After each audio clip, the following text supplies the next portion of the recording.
Hey, Amanda. Thank you for coming. Oh, I've been running.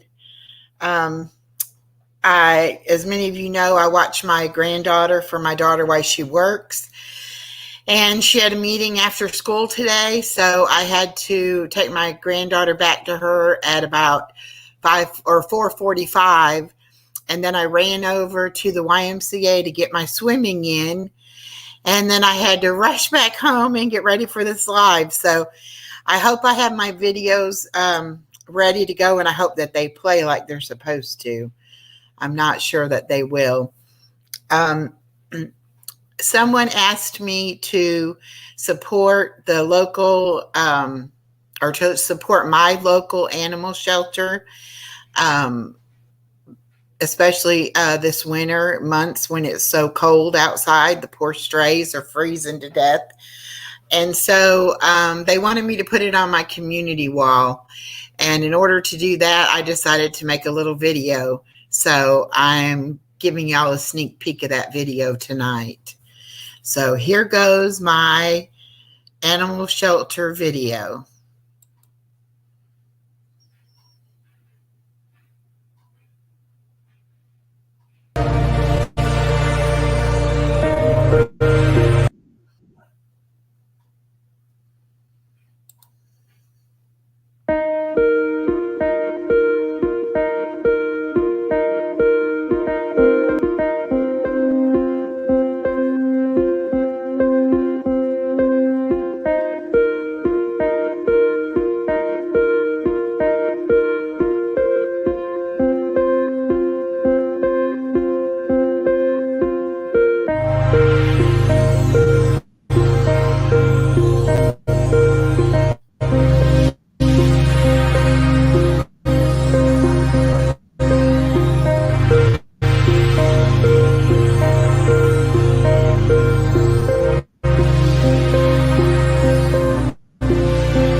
Okay, I don't know if that is my internet or if it just the sound didn't record well, but on my end, it was the music was very choppy. So I don't know. Maybe y'all can give me some feedback. The last time I was live, Frosty said it sounded like a whirling sound. And I thought maybe my ice maker, because I'm pretty close to my kitchen. Tonight I do have my dryer going, so you might hear that.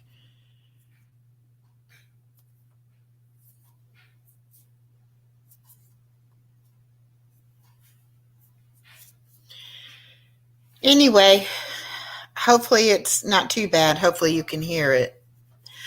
Um, I want to show you my little clip from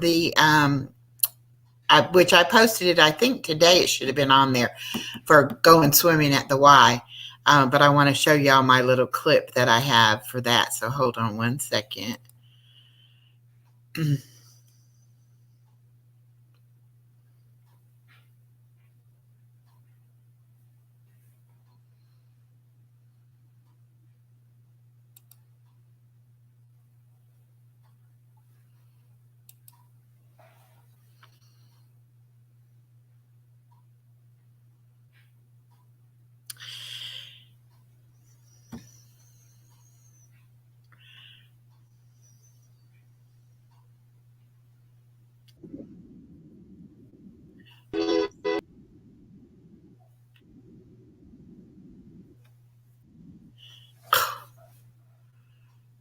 I don't know what's going on with the sound.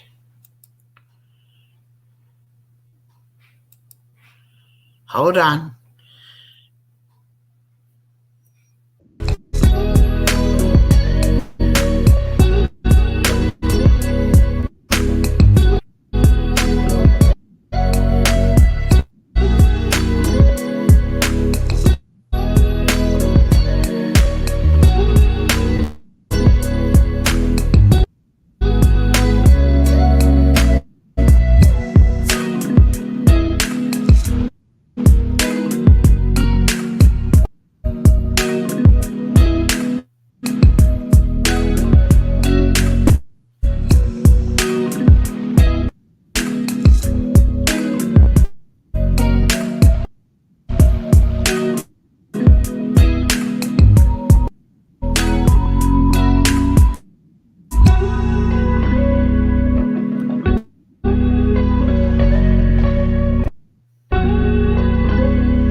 Okay. And today was swim practice for the kids. So I got to be entertained by them while I was doing my little workout in the pool, which is always fun. I wish I could actually swim as well as some of them do, even though they're, 5, 6, 8 years old, something like that, and they swim way better than I can swim. I also had my nurse house call visit today for my insurance company. And my last A1C was 6.1 back in September. And after being in the hospital with pneumonia and having to take steroids, I thought for sure it would be elevated. But my A1C today was 5.8. So I am absolutely thrilled about that.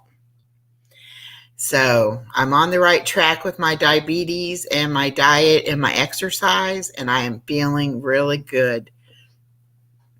Yesterday, my daughter took me to a surprise birthday lunch at Red Lobster, my favorite restaurant. And the way I asked the waitress how old she thought I looked, and she said she thought I looked 47.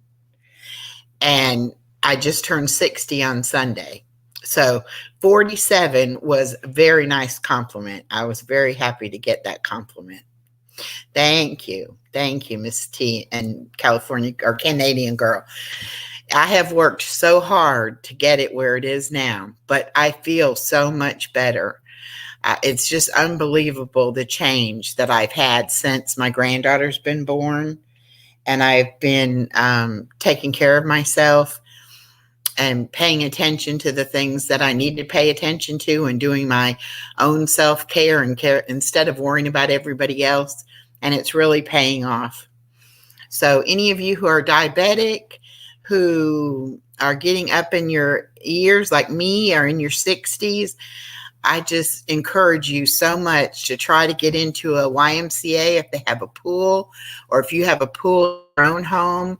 Just, even if all you do is get in there and walk around and splash a little bit, it really does make a difference. And you will use muscles in ways that you don't use when you're just walking on dry land. And I actually went back. I hadn't been since the week before Thanksgiving. And I just went back this past weekend, and it feels marvelous to be back in the water. I've already gone 3 days this week, and it's only Tuesday. So that can tell you how much I'm enjoying myself. Welcome, welcome, whoever's just coming in. Right now we're just talking a little bit, and I showed a couple videos. Someone asked me to support the local animal shelter in my area, and so I've made a video, and I'm encouraging everyone to support their local animal shelter or Humane Society. I also showed the video of my going swimming at the Y experience a little bit, just to give you all an idea. So when I say I've been to the Y, y'all have a visual for that.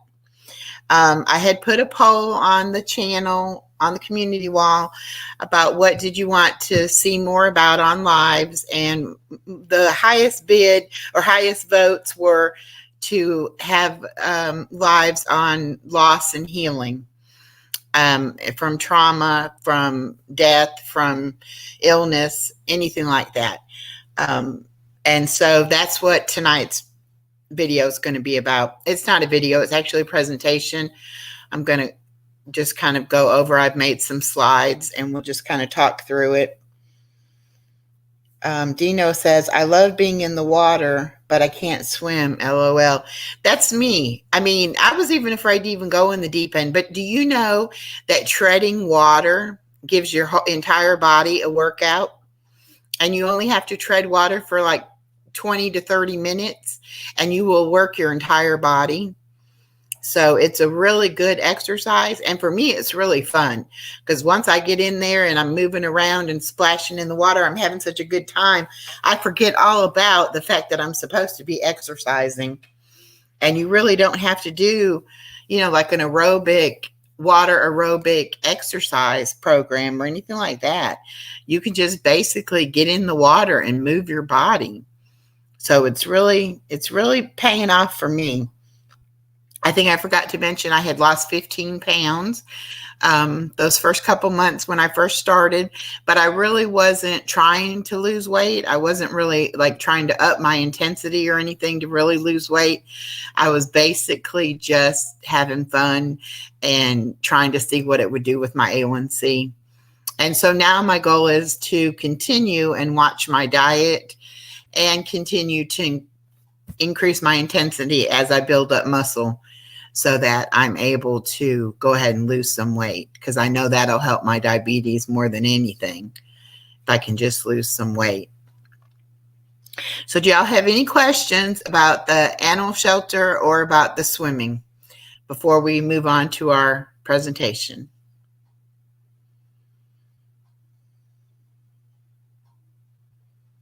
Yes, Miss T, you need to. I'm telling you, it is so fun.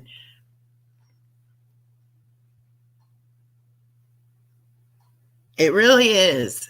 And I've got a couple of friends here locally that really could benefit from going, but I can't seem to encourage them to do it yet. They're a little chicken, but they shouldn't be.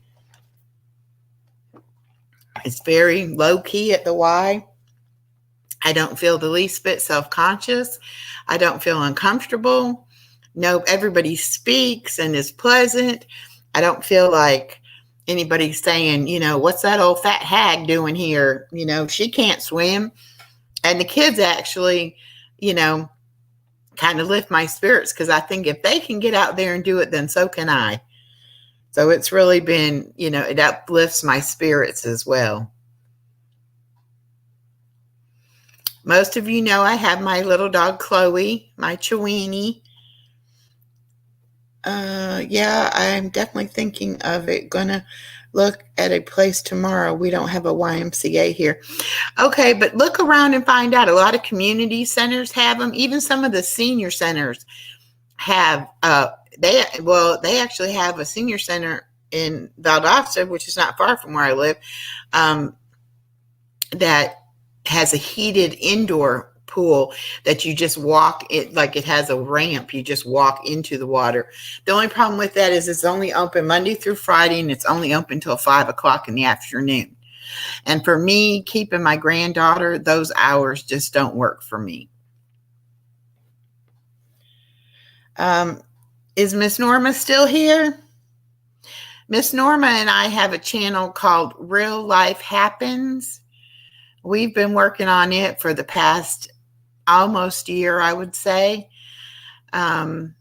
We did not, either one of us did not know anything about internet or going live. We didn't know anything about StreamYard. We didn't know anything about YouTube.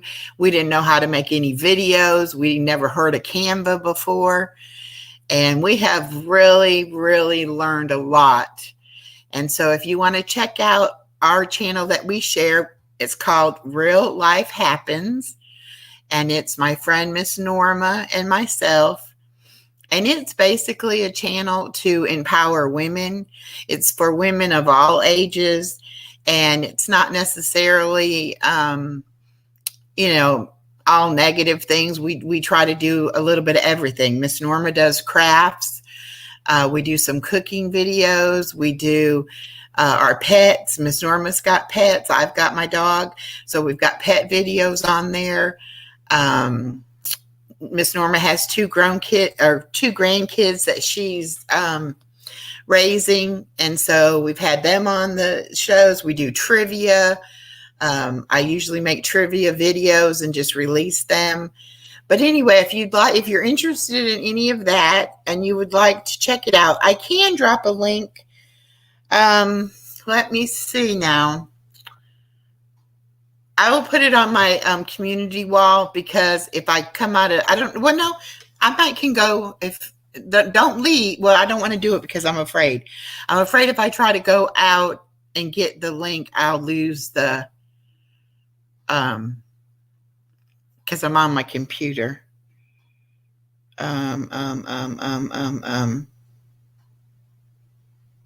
Miss Norma, can you just type in the chat the name and the numbers that you have behind it?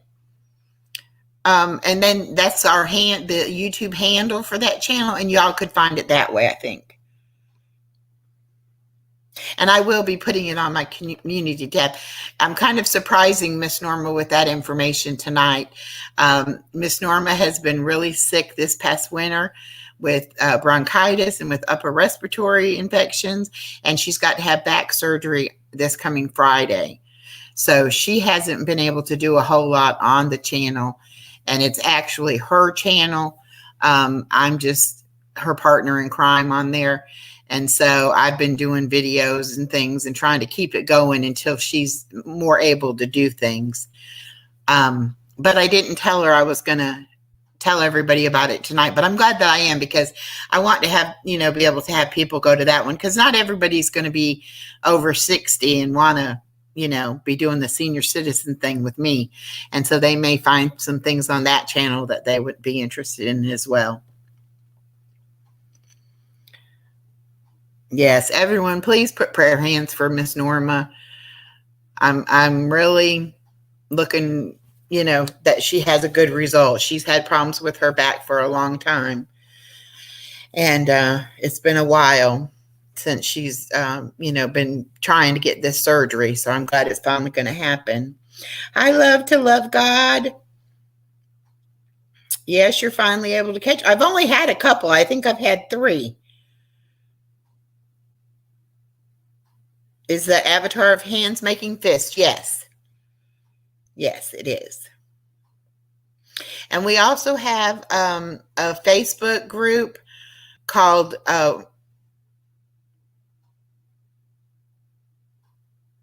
is the Facebook group hold on. I can't believe I can't remember the name, because we changed the name after we got started. And I think the Facebook group is still the previous. Yes, it's Life Happens Coffee Shop.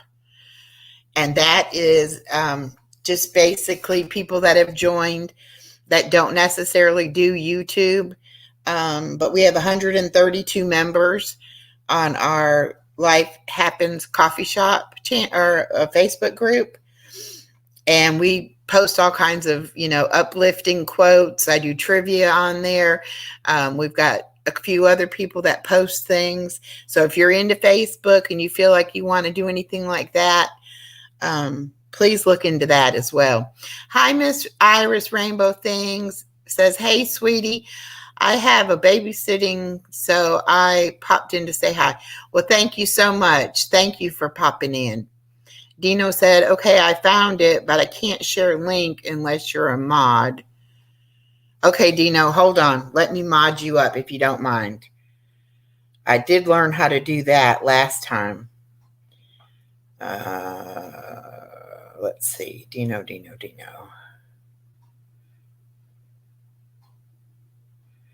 All right, and Miss Norma, I need to mod you in here as well. Let's see. Where did you talk? Here it is. Okay.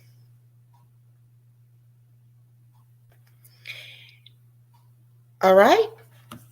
That should work. Okay. So, and then the other channel that I have is called Chloe the Chewini, which is my dog's channel. My dog actually has more subscribers than I do. She has like 108 subscribers, and I think we have 172 on Real Life Happens, and then we have 108 on Chloe the Chewini, and then now I have 70, I believe it is, on this channel, Living My Best Life at 60. So as you can tell, I really have nothing to do with my time except for take care of my granddaughter and be on YouTube and make videos. Thank you. Those of you who, Dino for sharing it. And for those of you who have subbed up, please check it out. Right now, there won't be any lives on it, I don't think. And we're really having a problem because she has free time in the daytime when her grandkids are at school. And I have free time in the evening when my granddaughter goes home. And so when we try to have a live in the evening, her grandkids are there. And if we have one in the daytime, then my granddaughter is here.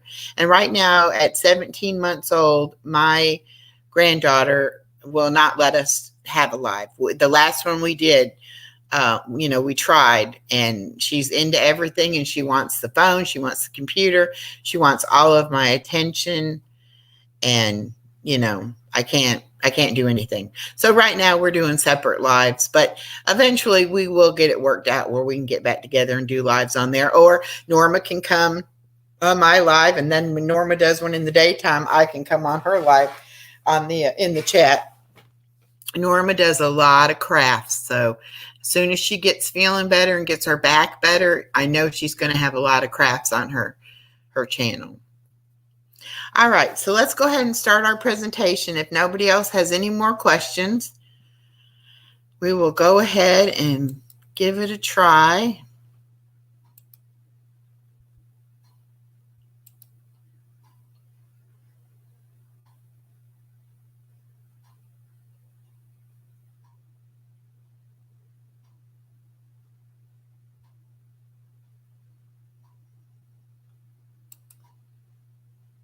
Whoops, okay.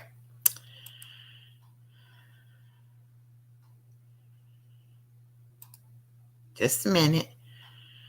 I keep clicking the wrong button. Okay, episode 1, part 1, healing from trauma. Trauma.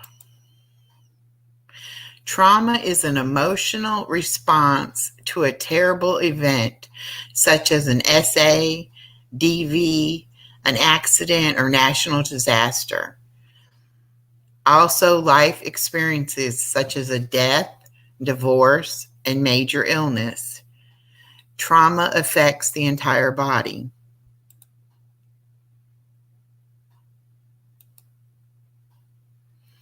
Effects of trauma on the human body. Overproduction of stress hormones with fight or flight mode. Trauma impacts 3 areas of the brain, the hippocampus, I think it's the amygdala, and the prefrontal cortex. You can also get PTSD, post-traumatic stress disorder. It can cause high blood pressure and racing hearts. It can cause insomnia and night terrors, which can lead to difficulty concentrating and fatigue, anxiety and agitation, mood swings, anger and rage, numbness, unexplained aches and pains. So how do we heal from trauma? The 5 stages of emotional healing. First, you're suffering. You're in denial and dishonoring your painful emotions. Second stage is awareness. You can name what you feel, how you feel, and why you feel a particular emotion. It can take years to go from suffering to becoming aware of those feelings. Some traumas, especially childhood trauma, most of the time children will repress a lot of those memories and those feelings along with it. When they become an adult, they know something isn't right, but they may not even remember the emotional trauma they went through or physical trauma. And so it may take years and years of them finally realizing, there's a reason that I run from relationships, or a reason why I like to fight, have physical, altercations with people. And a lot of times it takes people with those kind of problems to go through therapy.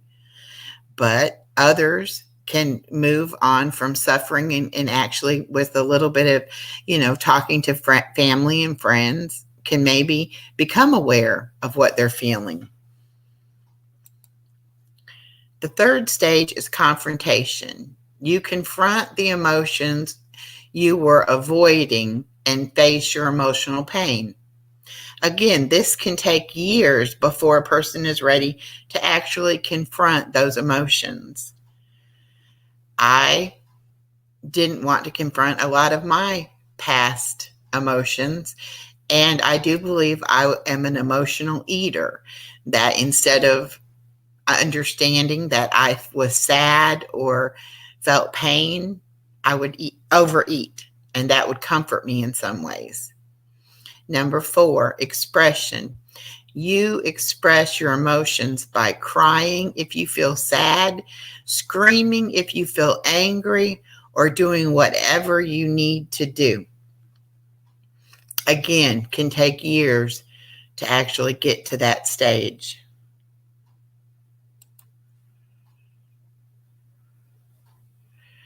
And finally, acceptance. You have healed yourself emotionally. You have mastered your undesirable emotions, and the pain is gone. To finally get to the acceptance stage, you will have to feel your painful emotions. It will be hard, and it will take time. In my life, I have had times when I faced a traumatic event and ate my feelings instead of facing them head on. I have learned that it is okay to be upset, mad, angry, hurt, and a whole host of other emotions. In future parts of this series, I will talk about how I have overcome all of the losses in my life. One of the most courageous decisions you'll ever make is to finally let go of what is hurting your heart and soul. Okay, that's my little presentation. Now, I'm reading in chat. Love to Love God says she has experienced many traumas. Does anybody want to come up on panel and we can have a discussion? You can leave your camera off. Or we can do it from chat, whatever anybody feels comfortable with.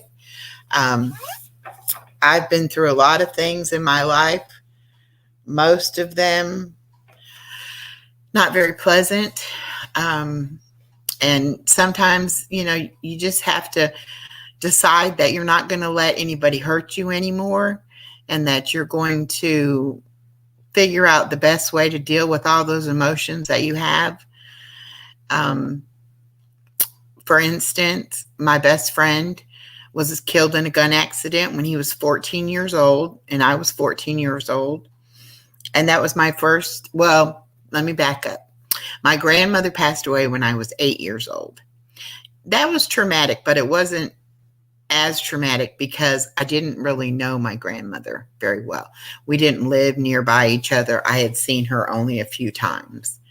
So then when I was 14, my best friend was killed, and that really hit me hard. And he was not only just my best friend, he was the person I was going to marry when I grew up. We had been family friends of each other since we were 2 years old. And both of our families knew that's, what we were destined to do. And then when I was 18, my father passed away of cancer unexpectedly. Dino says childhood and DV trauma sucks. Yes, it does. It definitely does. And because of what I had went through, I needed somebody to love me. And so my first boyfriend was actually somebody who was an alcoholic and a drug addict, and physically, mentally, and emotionally abused me for 3 years. And I wasn't strong enough at the time to get myself out of that situation. And then finally I got help and got out of the situation. And shortly after that, I met my husband.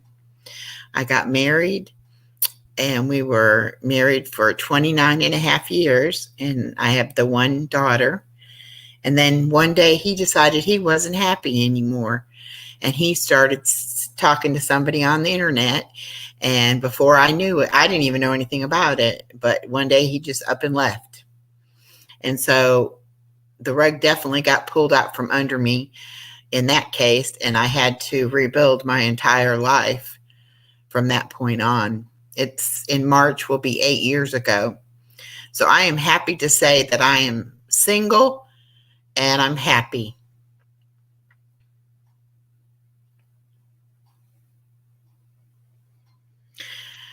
There is light at the end of the tunnel. Every time something would happen that I would think, this is it. This is the straw that's going to break the camel's back. I'm not going to be able to recover from this. I was able to get through it. I'm not saying I don't have any skeletons from it. I do. Believe me, I do.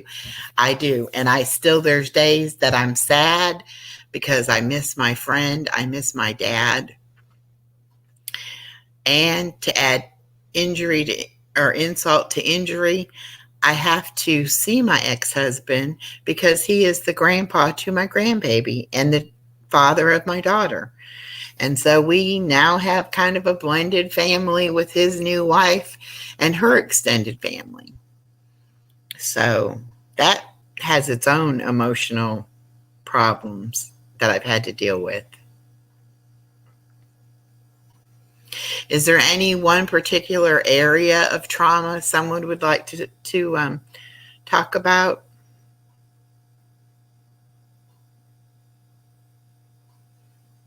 Domestic violence is absolutely terrible. And if it happens in front of your children, it's even more detrimental to you. Hello, Purple Phoenix. Thank you for stopping by. We're talking about trauma and how to heal from it. If you'd like to come up on panel, I'd be glad to have you.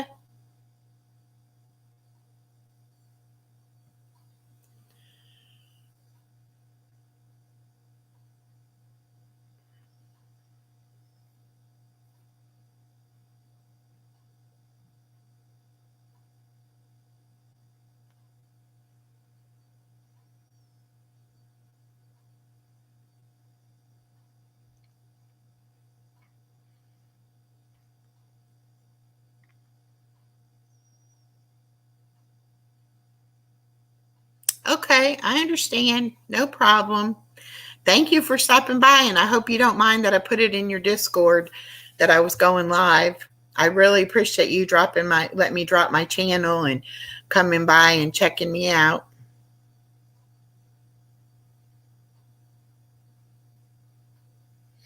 Norma, most of these ladies in here I've met on Purple Phoenix's channel. Purple Phoenix does true crime and a little bit of drama. And I've been watching her for a little while.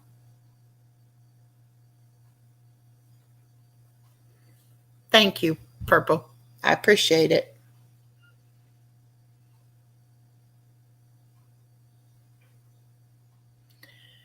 Norma, you want to come up on panel? Drop the link. Oops. Oops, oops, oops. I almost knocked myself off trying to copy the link.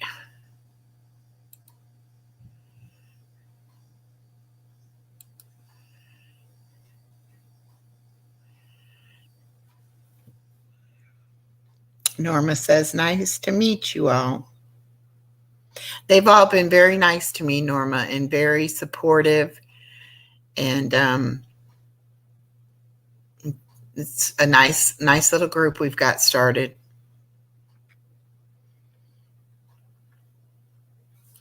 I'm going to go ahead and remove a couple of these. I've got so many here on my page.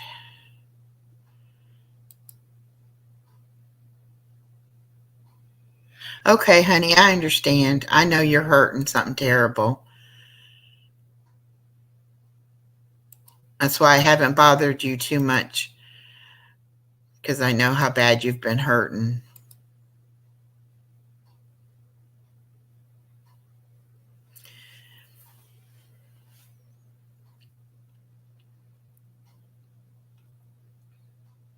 Thank you, love to love God.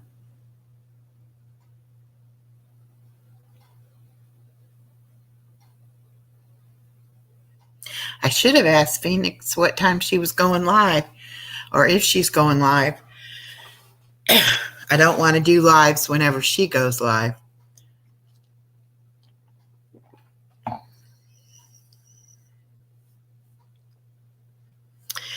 So, I sold my Jeep because it is too high on gas, too bad on gas. Thank you, Norma. So I sold my Jeep. I listed it Sunday afternoon. I sold it Monday before noon. And so now I won't be getting my car from South Carolina until probably Sunday. I'll go pick it up. And so I've been driving my daughter's car. So tonight I was coming home on the interstate, and I had set the cruise control, and she has a Toyota RAV4, like a 2021 model. And it has all the safety features and all, the Bluetooth and the backup camera and all that stuff that I'm not used to at all. So anyway, her cruise control, if there's a vehicle in front of you that isn't going, hey, Brenda, welcome in. But if that vehicle in front of you is not going fast enough, it automatically slows the car down. Well, I didn't realize that. And so I'm driving along, and all of a sudden I start really slowing down. And I'm thinking, I'm going to run into the back of this semi. But the car automatically slows you down. And then as you can increase your speed, it'll automatically do it. So that was fine until I got off at the exit. When I got off at the exit, I forgot I had it on cruise, and it jumped up really fast to what I had the cruise set for as I'm going off the off-ramp. So I had to quick slam on brakes and cut that cruise control off, but about scared me to death. So I'm not telling my daughter that story because she'll be very, nervous about me driving her pretty new car. How are you tonight, Brenda?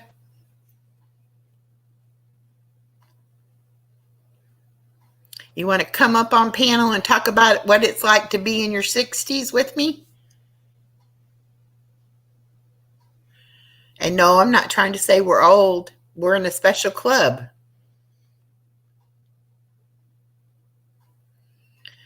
We're in a special club, the 60s club. Brenda says she's awesome. Okay, I'm going to drop this link again, Brenda. And anybody is welcome to come up. I'm getting good at kind of good at dropping them. Okay. Here it comes. There it is.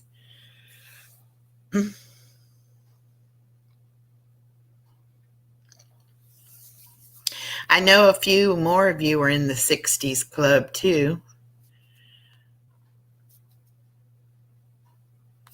I don't know why. I was talking to somebody today that I said, my 40s didn't bother me, my 50s didn't bother me, but my 60, coming to be 60 is really bothering me.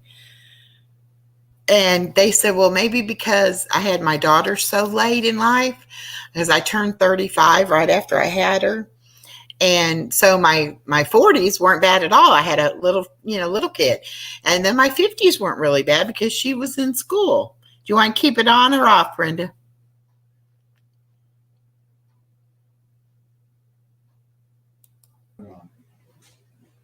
Hello. Hello. How you doing, love? I'm doing great. How are you doing today? I'm doing pretty good. Other than my husband's been home sick. Oh, no. Yeah. Well, he's been coughing a lot and all stuffed up and, all weekend long. And he got up this morning and he just didn't feel it. So he called in and went around looking for medication. It's been a while. Yeah, it's been a while since he's been sick. So, I don't think it's COVID. He's got no fever.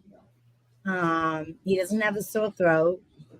It just seems like a cold. Now, around the holidays, we were around my kids, as normal, and they all had colds. So I don't know if that's where he picked it up. I don't know. Does it get cold where you're at in Texas? It got cold a few nights, but today it's back up. I mean, we're back up in the 70s already. So yeah, we got really quick. Yeah, we were in the 70s today too. Well, but if it's a virus, it doesn't have to get cold, Right. To cause it. It can just be airborne. Exactly. And that's why I'm saying we're at my kids' house and they were all just getting over. My son still had it. And he's like, Mom, I don't want to hug you too close because I don't want to get you sick, but you're in the same environment, you're breathing the same air. I didn't know that he wasn't feeling good, and but yeah, so. Well, my daughter being a school teacher, she's around all those kids all the time. I can't imagine. They're like little sponges. Yeah, and she gets anything and everything that they get. And so I'm real protective about my granddaughter. And I'm like, oh, you got a cold? She needs to stay with me and you need to stay away. Or you got the stomach virus? Don't be around us. She can stay with me. And she got exposed. I think it was like the beginning of last year. Well, the baby, she had the baby in August, so it was probably maybe like October or so, but she got exposed and she had to quarantine at home. And I was like, well, the baby needs to stay with me because I don't need COVID and neither does the baby. Right. She would come and I have a glass door leading out to my patio, and she would come look at the baby through the patio door, but I wouldn't let her in the house. I'm like, you're not getting this baby sick, I know. It's so tough when especially with something like that, Yeah. I mean, there really isn't anything you can do. And they say now they have some pill. I'm not sure what it is that they've been giving people with COVID. And you have to call your doctor and get, I don't know what the pill is, I have no idea. I haven't heard of it, but I guess it works pretty good from what people are saying. So I think I don't know. I think I heard that advertisement about it saying call your doctor right away because you have to take it within the first so many days First so many days, or to, first some 24 hours, or or 48. something to get a Yeah, good result. yeah. They want you to take it really early. Right. So, but when I was Well, sick with pneumonia, I thought I might have had the flu. right. And they checked me for COVID, for flu, for RSV, and it ended up being pneumonia. So Yeah. I Yeah. guess everything is going around right now. Well, yeah, that's what it is. And him driving, out there. Yeah, it's been on the rainy days. We've had a lot of rain. It was cold. And he goes out in his shirt and t-shirt because they're not allowed to wear jackets. They gotta be Domino's jackets. But they got to be, they got to be Domino's jackets. Yeah, But Oh, he Yeah. works for Domino's. yeah. My daughter drove for Domino's when she was in college. That is so Yeah. funny. my Yeah. 12th week. It's his 12th week at this Domino's. He was at Pizza for 11 months. Pizza Hut for 11 months. And it was Tips are the- better at Domino's. the By tips, far. yeah. The tips are higher at Domino's than they are at Pizza Hut. I guess Domino's is just more popular here than up north. It would be the other way around, I don't consider Right. Domino's pizza. I consider it bread and sauce. I don't. To me, it's not a pizza, So I like a good Italian pizza, So I don't even eat there, And but yeah, I mean, he's been there 11. He was at the other place 11 months, and then he switched over to this place. That whole year, he didn't get sick at all, and you have to buy the jacket, which I don't know how much the jacket costs. So I don't know. I think they should let them wear their own jackets as long as they have their pin on it and their shirt and whatever else, or pants or shorts. He's gotten down here and he used to get, I remember when we first got here and he would say, oh, look at these crazy people out here. It's cold and they're all in shorts. What's he doing? He's in shorts. I'm like, you're crazy. Put some pants on. That's how I was, though, when I moved to Georgia, because I moved here from Northwest Indiana, and we moved here in November. We left there. It was already very cold, and we got down here, and it was in the 70s, and I was like, why do these people got coats on, But your blood does thin out, I think. Yeah, it does. It does. Yeah. I mean, I get to the point now where it hits, 70, and I'm like, okay, I want 80s. I want 90s. I'm ready. I'm ready for that summer, And I hate the cold. My body reacts to it differently than it did. Of course, when you're younger, you don't care as much. When you're raised up north and you get the cold and the snow, it's not like, when you're older. When you're old, my dad always said the cold used to make his bones ache. Yep. And that's why he wanted to move to Florida. So that's what we did for him. We took him to Florida. He only lasted a year. I want to say maybe 2 years between Florida and South Carolina. And because he just wasn't feeling good. And he needed a triple bypass, but it wasn't like it is today. Today, they do that probably 7 or 8 on a daily, But back then, they didn't do it like that. You had to be at a certain point of that, the heart failure in order for them to even do it. So they told him between the time that we moved and the time that we got him into the Charleston VA, which is where he was going, he was already past the time and they couldn't do it. That's terrible. I know. Well, growing up as a kid in Indiana, I loved the snow. I loved going out and playing in it. I thought it was great. I thought snow days were great. We had a couple of blizzards and we got time off from school. But as soon as I was an adult and had a job to go to and had to dig my car out and would have to take a change of clothes because the ice would stick on your pant leg, freeze the pant leg so that, you know, once you got wherever you were going, you had to change clothes. Yeah. And then I was like, you know what? This is for the I don't bird. like this no more.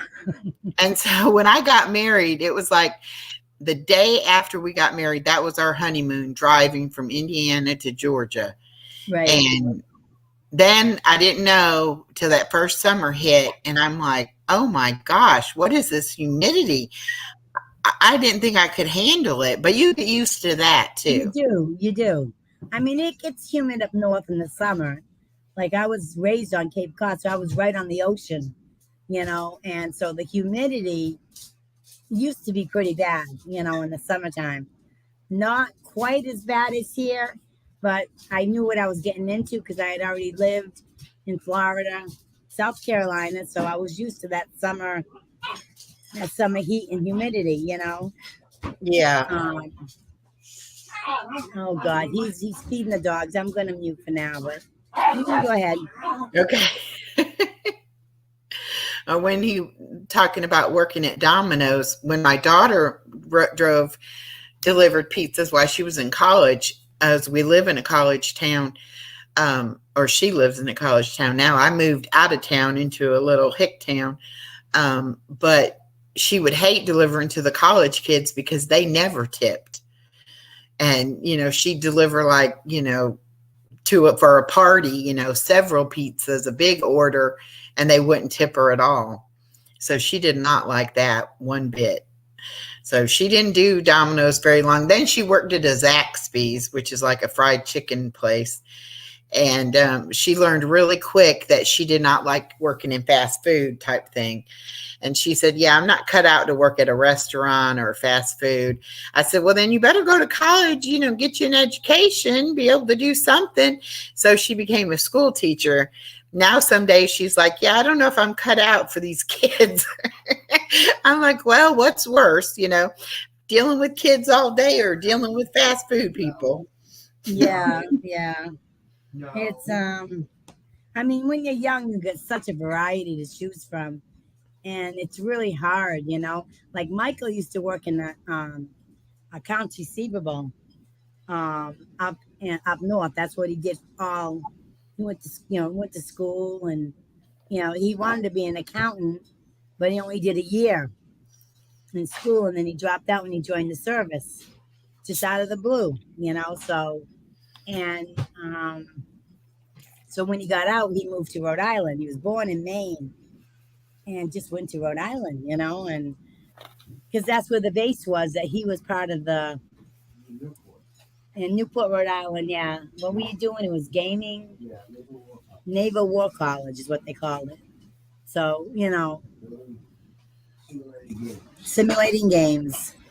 So that's what he ended up doing, you know, but when he got out, he was a bank working as a teller in a bank for a while. And no, the what? Accounts payable at the bank. Then he got into another company and was accounts receivable. And he was there, what? About a year?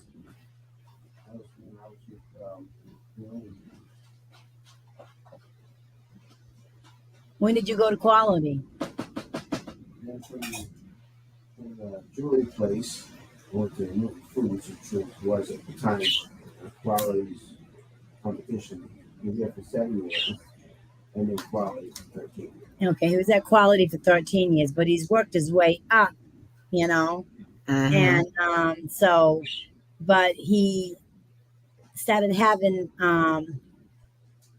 neurological problems, and we took him to the Mayo Clinic. We took him, you know, got him in to see a what are they called? I don't know, but they did all those tests. I can't think what the name of it is. Like a neurologist? Yeah, like a neurologist. And they kept saying that they thought that he was having episodes of is it pre-Alzheimer's, Mike? Or was it the other one? Parkinson's. Oh, Pre-Parkinson's. But it wasn't definite. They said this could be the only attack you get and you never get another one. But then it may come and progressively get worse and worse and worse. And that's what it seems to be doing. So, he's on disability. He got that. And he can only work part-time, and that's just just extra money basically for groceries and stuff like that. But yeah, so I mean, it's been a road, getting to the 60s. He just turned 60 this year, last year, and I just turned 64 yesterday. So we're so close in our birthdays. I didn't really realize that. My birthday was Sunday. Oh wow, the 15th. Yeah. Oh. My daughter's my sister is the 18th. My daughter is the 2nd. Oh wow. Yeah. So we got three or four birthdays in January. Yeah. Yeah. I don't know. It just, when I didn't even think about it, like 58 didn't bother me, 59. Then I was like, all year long, I'm like, I'm 59, and then all of a sudden about 2 months ago, it was like, I'm going to be 60. Mm-hmm. Oh my gosh, I'm going to be 60. And I guess it shouldn't be that big of a deal to me, but it's like mentally, like, yeah, it makes you think, oh my God, you're going into the next stage. Yeah, because how long do we live? Right. Maybe into our 80s if we're lucky, Right. So maybe I've got maybe 10, 15 years left, maybe, if that. Right. Right. That's hard. Well, PJ Wish, tell your husband we said happy birthday. Her husband turned 71 today. Oh, God bless him. So another January birthday. Happy birthday. PJ's Wish, were you the one that asked me to support the local animal shelters? I can't remember who it was, but I was talking to someone and we got on the topic of animal shelters and things like that. If it was you, that's wonderful, because I've made a video and I put it on my community wall. If it wasn't you, then whoever it was, I hope they will say, hey, I'm the one that told you to, support that, because I do love animals very much. Yeah, me too. And it is a very good thing to support. And I had already put on my dog's channel before Christmas, a video about, instead of buying your child or whoever a pet, think about adoption, think about helping a shelter pet out. And one of the best things you can do, because they know they're being saved. They do. They really, really do. And they show so much appreciation towards their owners, I remember there was one story one time, it was back a while ago, where this guy adopted a dog, and they were walking through the woods, and the man ended up having, I believe it was a heart attack, and the dog laid on top of him to keep him warm because it was winter until they found him. And he was still alive when they found him. And, they said the dog was probably the thing that saved his life, because it was cold. I think it was up in New York somewhere. And he said it just goes to show you how much they appreciate it, Right.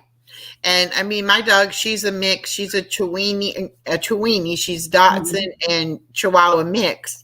Right. But that doesn't make me love her any less, because she's a mix. No, I mean, I've had purebred dogs and I've had mixed breed dogs, and I really think it's all in how you take care of them and how how they know that you're their owner and you love them, and you take good care of them and everything. And they'll be good to you if you're good to them. Right.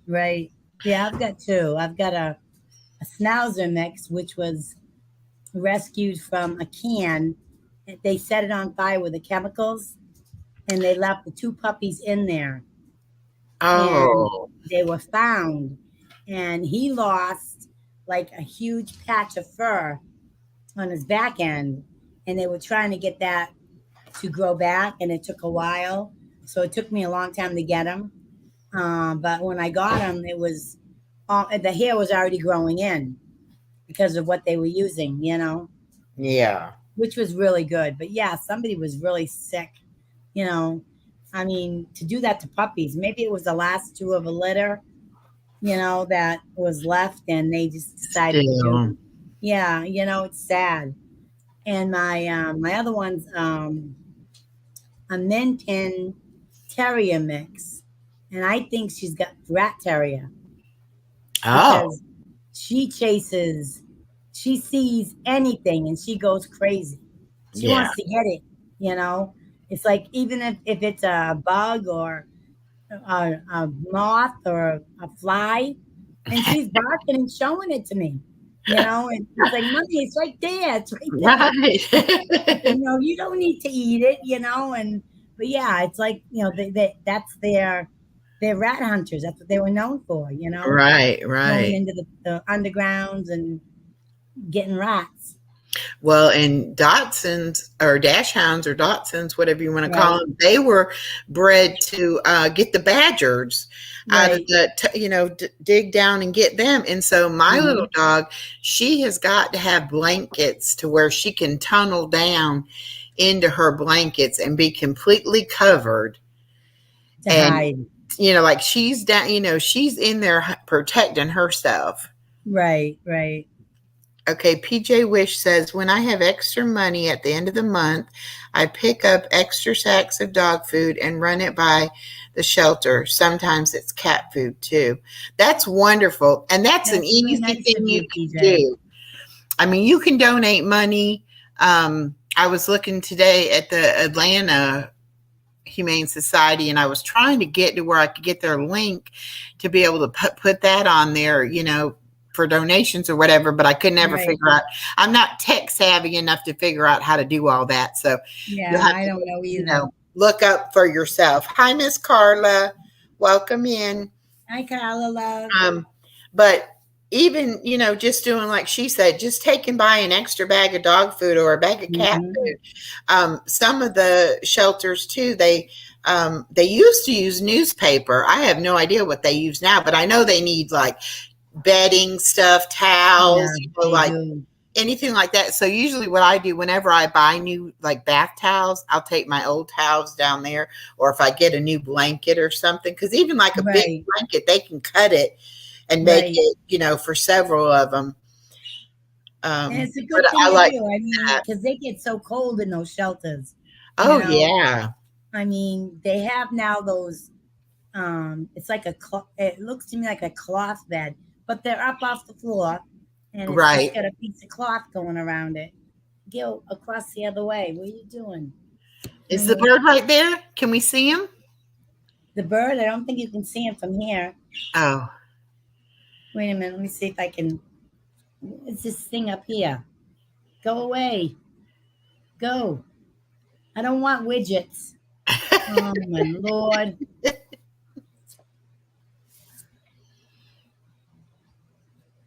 Close it. Thank you. No, it won't go. Still won't go. Still Oh. there. Close layout. Does anybody else support any other charities they want to talk about? I know the Red Cross. We should definitely talk about supporting the Red Cross with Miss Crystal having the house fire. I'm sure that she yes, got that some would be help from the great. Red Cross. And with all the natural disasters in the world today, they're always going and I helping. don't know if I can get him around that way. Wait Oh, a it's minute. okay. I just thought he was loose. I thought he was right there, and No, you could see, just there's show his it. cage. He's right Okay. there. Oh, I see the cage. Okay. I'll try to get a close up with him with Is my he phone. a little bird? He's a parakeet. A parakeet. Okay. Yeah, he's a parakeet. I tried to get a cockatiel, but I think because of the bird flu, they're being really they're testing them, a lot, and there's not a lot available, because they've got a lot of bird flu that's going into the chickens and whatever else. So, yeah, he's blue and white, and his name is Tico, and he's a little freshy. I think his name fits him. I don't know what Tico means, but I heard it on some cartoon, I think, that was on one day, and I said, I like that name. Yeah. Jacob, thank you for he says, sending respect and support to you. Catch you later. Thank you so much. See you And later, Jacoby. PJ Wish says, do anyone here need healing prayers? I need to get started with my prayers. Yes, I will have healing prayers for my friend Miss Norma. She's having back surgery on Friday. And Eloise says healing prayers are always needed. Yes, they are. And Miss Carla says, I used to raise cockatiels. So much fun for the grandkids. Oh, I bet. They are. I had like a huge cage that went from the bottom up, and I had a set of breeders, a box. I think I had nine different times that she laid eggs, and each one were hand fed. I had to buy the stuff and mix it. With some kind of monkey bread that they put in there. It's just the name of it, but it's not really monkey bread. But the eggs hatched?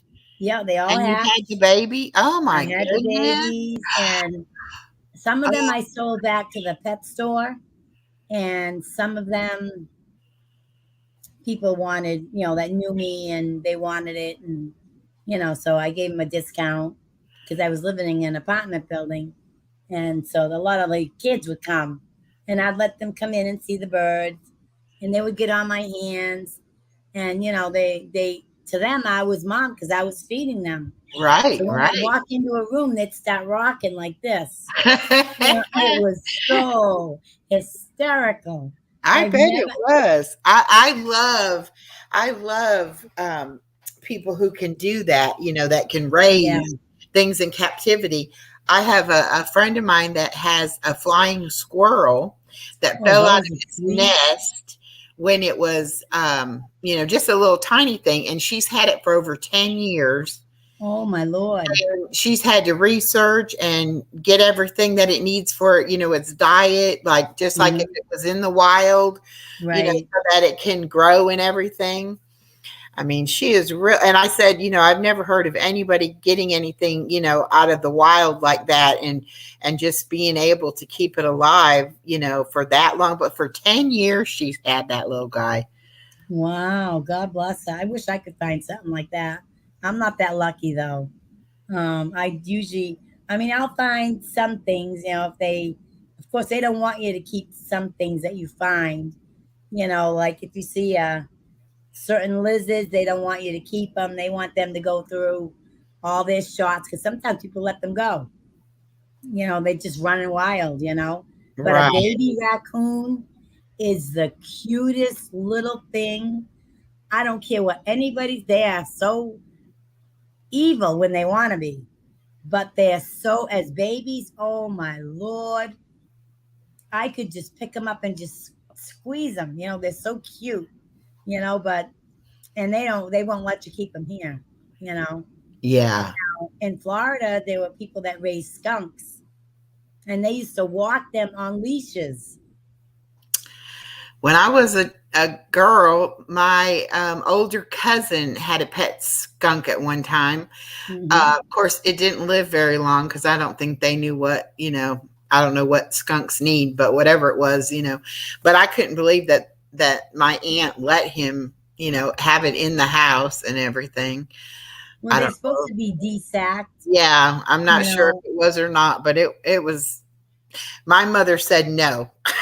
Definitely not. Right. Now, see, they're trained to use litter boxes. That's what they do with the skunks. Yeah. They use the litter box and they take this, but they still have a wild scent to them, just like the ferrets. They have that wild scent, they've got to be cleaned and washed often, you know, because that's just part of what they are. I mean, they're wild, you know. Well, and Um, it's even like a dog. If you bathe a mhm. dog with shampoo that's, like human shampoo or scented shampoo, they will go outside and they will roll Rubbing, in yes, whatever they can find to try to get themselves back to yes. their My dogs normal do that. scent. Hello, Dixie Normus. Hey, And Dixie. oh, and rabies shots for sure, Miss Carla said. I think she's probably Yes, talking about with the if you yes. got My had dogs are a taken skunk or care of, whatever like that. Yeah. and they're all trained. They're crate trained. They sleep in their crates at night. They've been crate trained since they were.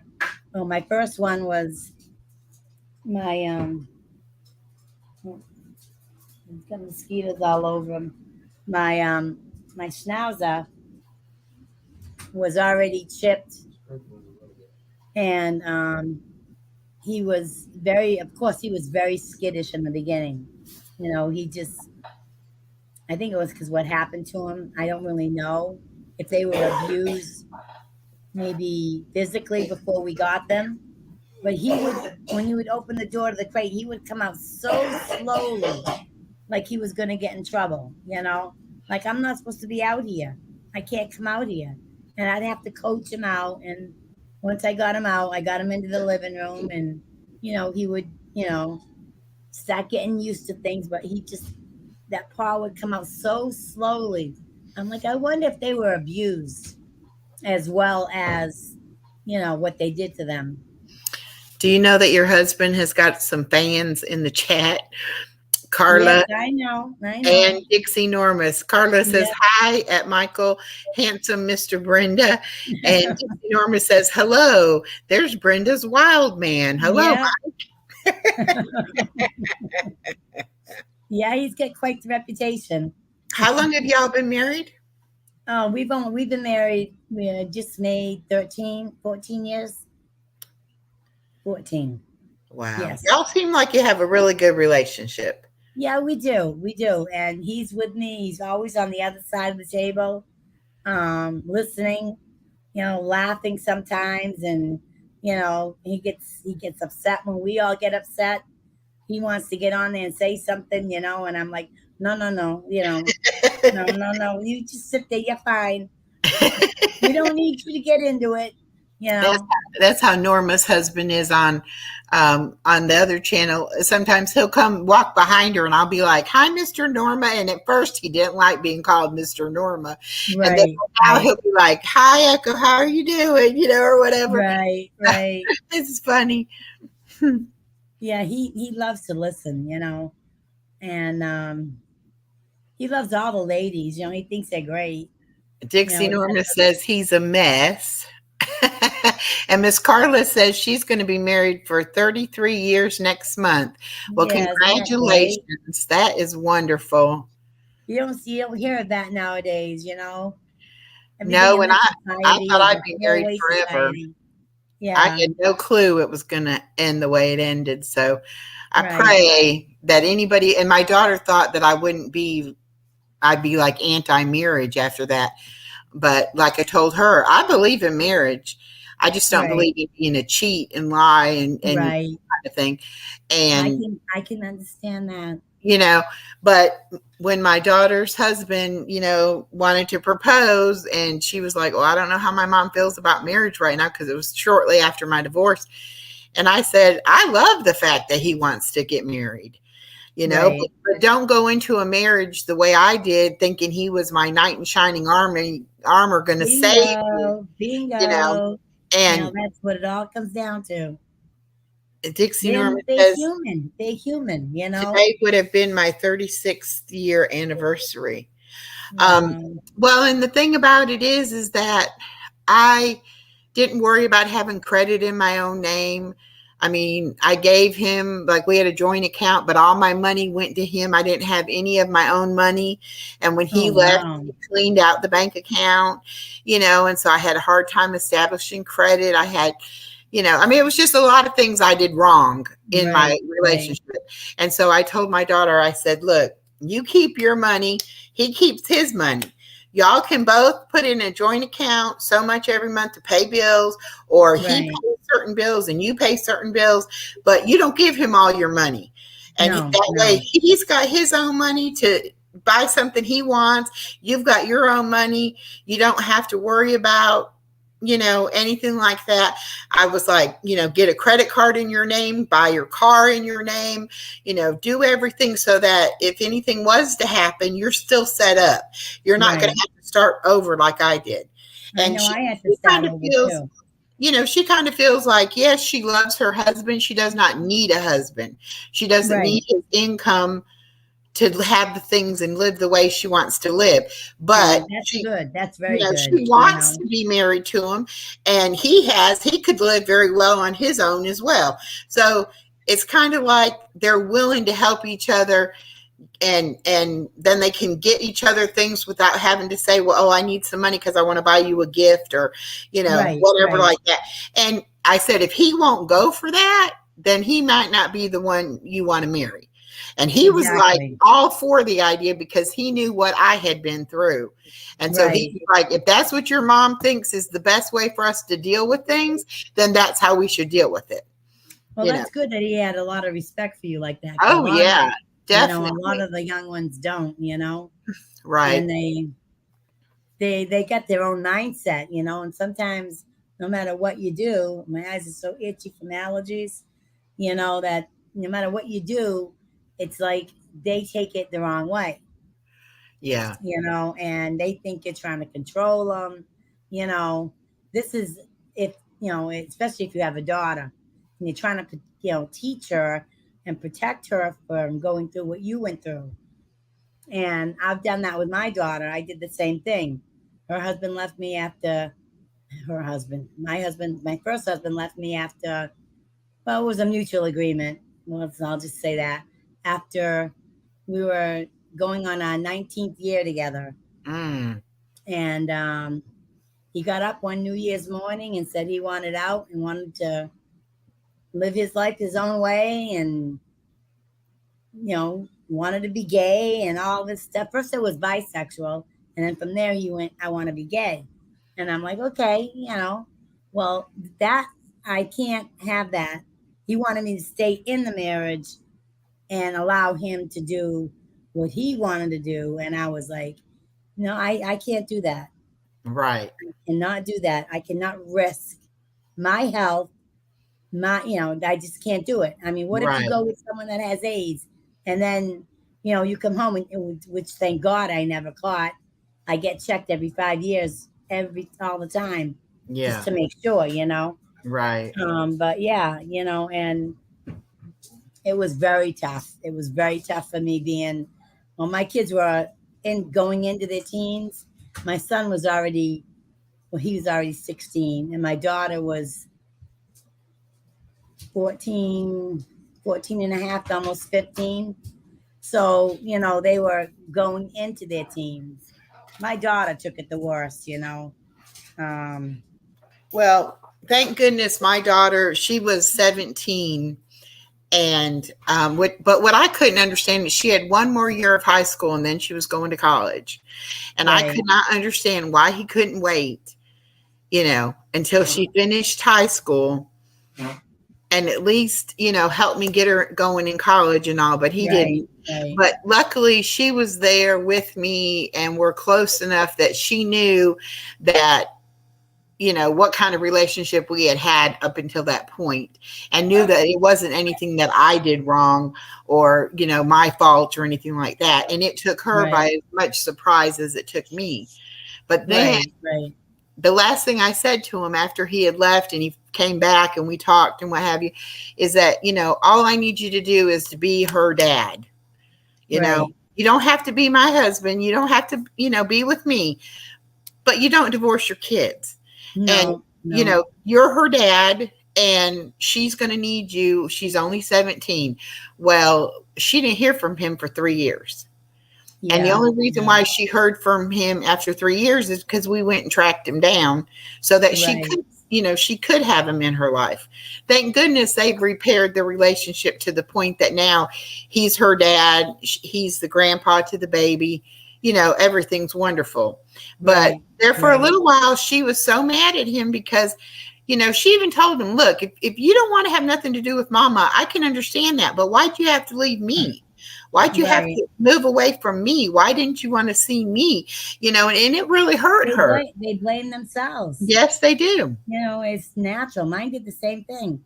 I kept telling them, just, make sure, my kids call and say, well, I'm going to be there on Friday. I think I'm going to take the kids out to dinner and whatever. And he'd never show up. Mm-hmm. Never show up. It'd go a couple months. I'd get a phone call. He'd want to do something with them. And I'd say, I'm not telling you yes or no. I said, because I'm letting them decide. You've already broken their heart several times. They were waiting. That's right. They stopped everything. They canceled whatever plans they had. And you never showed. Oh, well, I said, no, I don't want to hear the excuses. Right. You're a father, be a father. Exactly. And he would tell all these people who were friends of mine, of course, that he was doing such a great job, taking care of his daughter, had a great relationship. I turned around one day and he said, what? I said, he hasn't even seen his daughter in 2.5 years.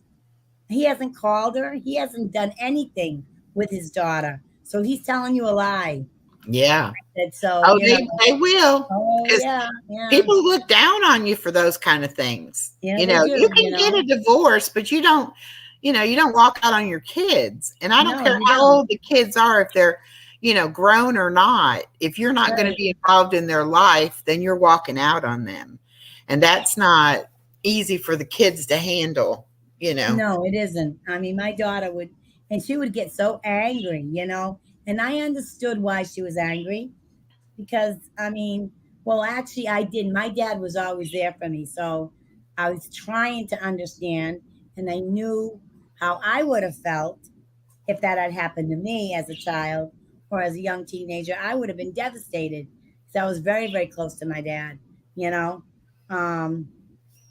and she missed out on a lot as far as those preteen or those teenage years. A daughter needs her father. Yeah. Through all of that, they need their father to show them what a man is supposed to be. Exactly. And see, that's why she met her husband like 3 months after he left, or my husband left. Right. And she met him, and neither one of them had ever had a serious relationship, and they both felt kind of like they might never find anybody, to love them. And it was just like the sweetest little romance between them. And then when he, wants to get married, I was like, well, he's 3 years older than she is. So I'm like, you have a job. Right. So you have to go to your job, and she's in high school. She has to go to school. So I was like, I don't care what else where you go, what you do, whatever like that. I've raised my daughter. She knows right from wrong. And as long as she does what she's supposed to do and you do what you're supposed to do, you won't hear a peep out of me. But the first time she don't go to school or you don't go to work, we're going to have issues, Of course. And so they were like, okay, and they were so sweet and so respectful of me and everything. And so, of course, so he went through, her husband went through all of that emotional time through those years that she wasn't in contact with my husband, her dad. Right.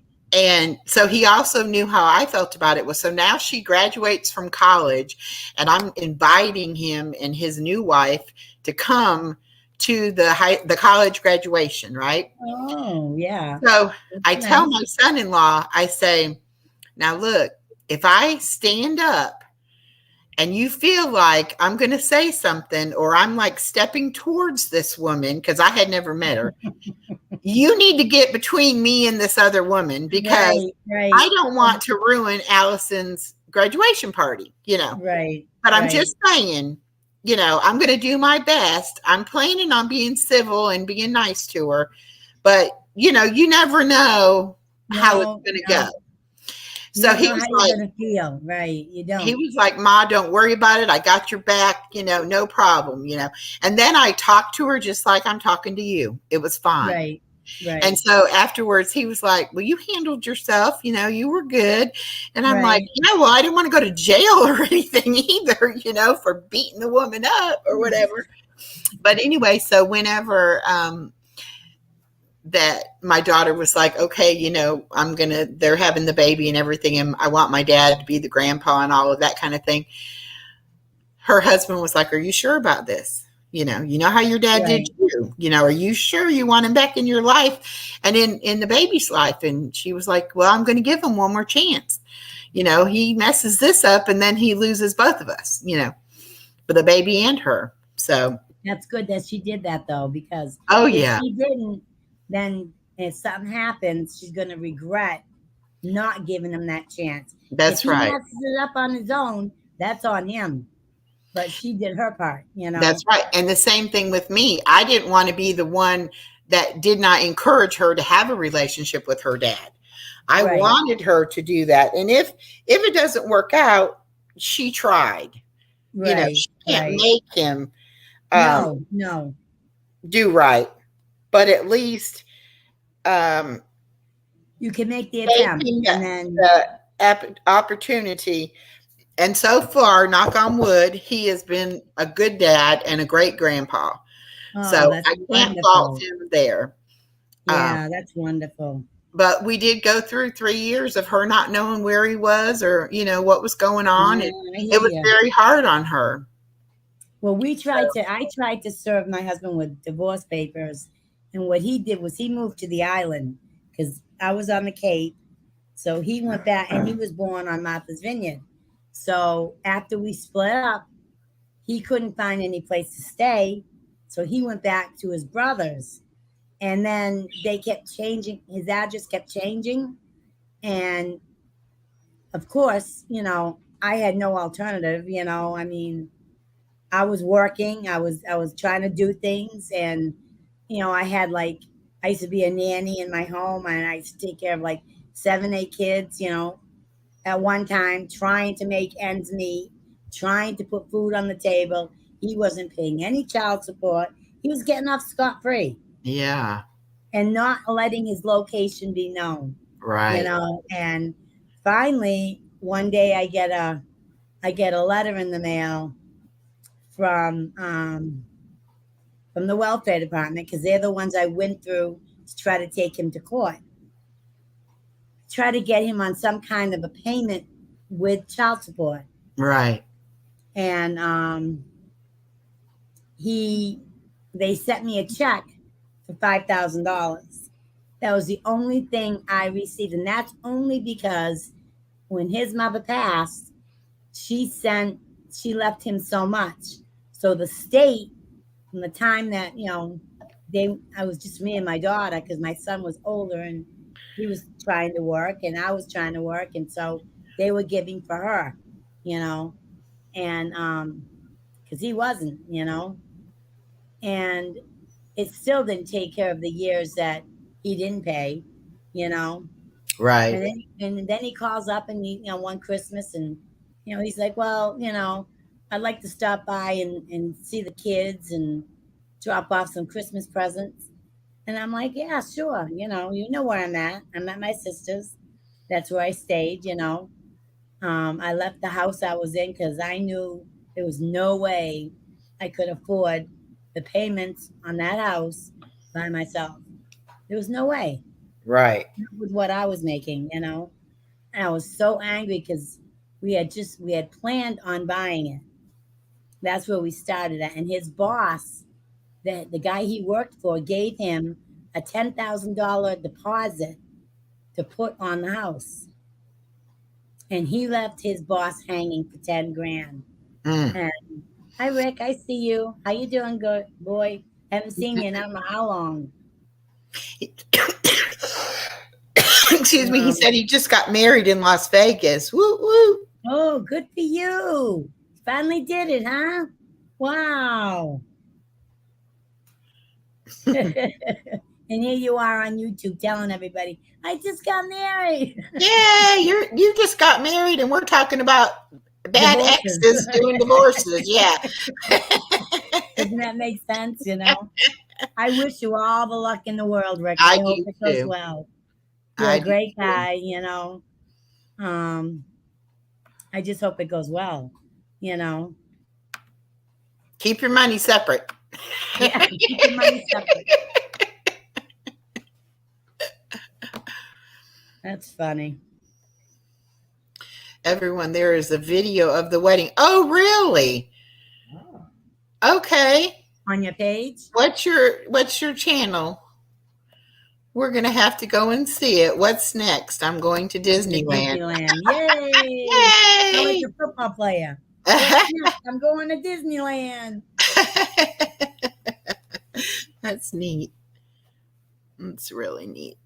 You But want to post your link there, yeah, Rick, so we can check out your video? yeah, you can do it. I don't know how to do it, but you can do it if you know how. I don't know. Does anybody in the do you have any mods?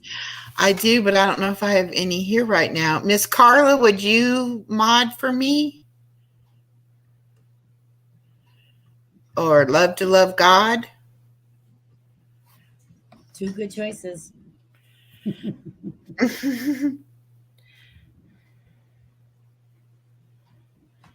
Carla said, sure. I have the. Here we go, Carla, and then you can, if you don't mind, get his link and drop it. And that way we can all go and watch his wedding video later. That'll be neat. Yeah. Okay, Love to Love God, I'm going to mod you up too. I need all the help I can get, y'all. I hear you. I'm proud of you starting a channel on your own like that. I haven't done it.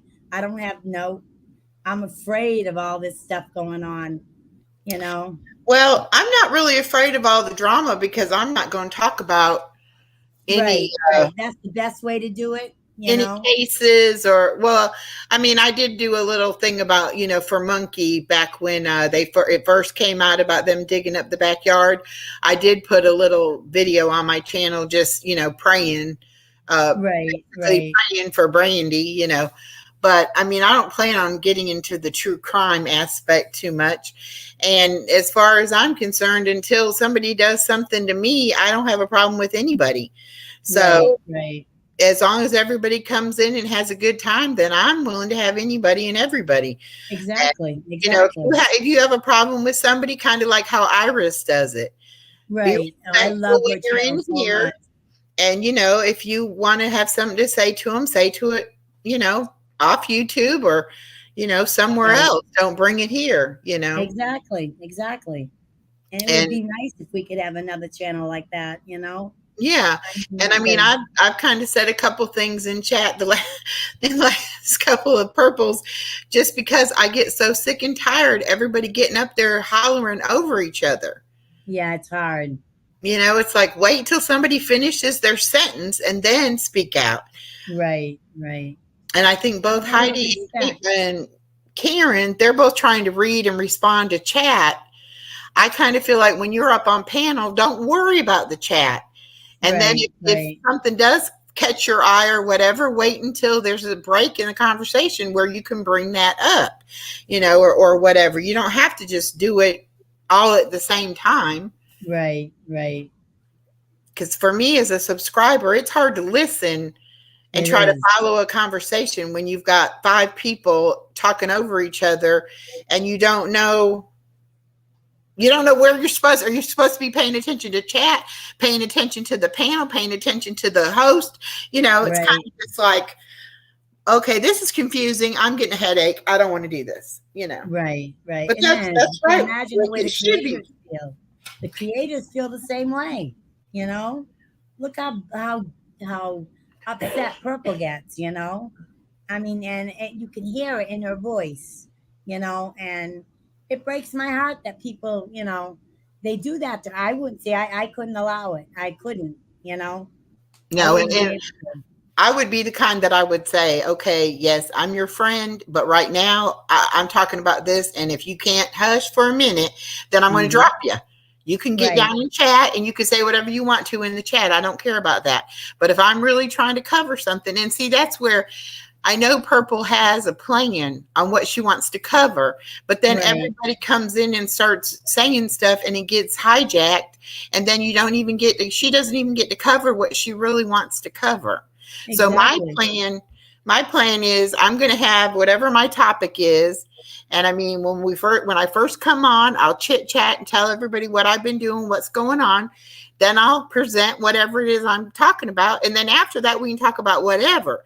But I want to make sure that if I say I'm doing, like tonight, I'm going to do something on healing. Well, I want to make sure Right. that gets covered. Right. You know, anything else that we add to it or any other aspect of it that we talk about, that's all fine and good. But Right. I'm not going to let it be just, run away with it to where I feel like, people aren't enjoying it because they can't understand what's going on, I know. And I It's hope that hard, Purple. though. Just prepare yourself because it does get hard. Oh, you I'm gotta sure get it will. some good mods, to keep it drama free. And Yeah. yes, Dixie, we have had some fun chats. We've laughed quite a bit. But And okay, I'm hoping. I will jump down, let you go on with what you want to do. No, you're good. Anybody else want to come up and join us? I can drop that link again. My Okay, thing is, I want it to be enjoyable for everybody. Right. So we can talk about whatever people want to talk about. And if something happens like with Crystal's house fire, Purple did exactly the right thing. You drop what you're doing, you come on, you support her because she's a good subscriber, she's a good girl. She is. person in your channel, and you make sure that you do those kind of things. And I definitely, want to make friends with people who are in the same situation as I am or going through the same time in their lives. Right. Someone that's going to understand. Sometimes people, because there's so many age gaps, right, it's hard to find sometimes the right, and sometimes you think you have, and then you find out that channel's not where you want to be, because you start hearing this and hearing that, and then you leave, and I've had that happen, several times where I've gone in and I'm like, gee, this seems like a great chat. And I'll sit there for maybe a few weeks, and then all of a sudden I'll start to see somebody's true colors. And I'm like, okay, it's time for me to go. And I just leave. I don't say nothing. I don't make an announcement. I just, leave my way out and go on. Well, when I first came to YouTube, it was the Gabby Petito case, and I was watching Icamel and the Brian Enton, whatever station he's with. I love Icamel. He's great. Yeah, and then I got over into Molly. Me too. And then when Heidi started her channel, I kind of migrated with her. Yeah. Then I had went to another channel, and so when all the people that got in Heidi's chat that ended up breaking apart, and now we got the tavern people and Shorty and all that stuff. I wasn't watching for all that. Yeah. And then when I stopped watching, that's a good thing. Yeah. You didn't, And then I stopped watching the other creator because they basically didn't put anything out. They hardly ever had any live streams. They didn't make videos. It was just like very boring. And so I started looking around again.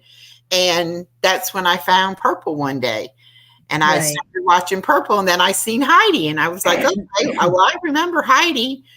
And I started watching Tony because she was friends with Purple and Heidi. But I'm kind of lost at a lot of it that they talk about because I don't really know, what all went on. But Heidi's never done anything to me. So, me either. I've always thought Heidi was a nice person. So I don't know. I don't know her that well. I don't know anybody that well to know. Yeah.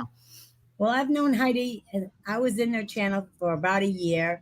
We used to talk on the phone off and on, and when she was starting to go through her, her first illness when she started with the Hashimoto's, and going over lessons about those diseases. But that channel was great because it was for anybody that was going through anything physically. We could get support, and we could talk about medical things and this and that.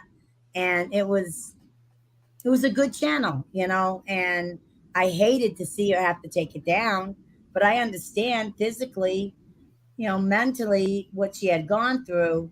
She's going to do what's right for her, and I just want to see her get on some channel. And, I think she's doing it with Lori, which would be great.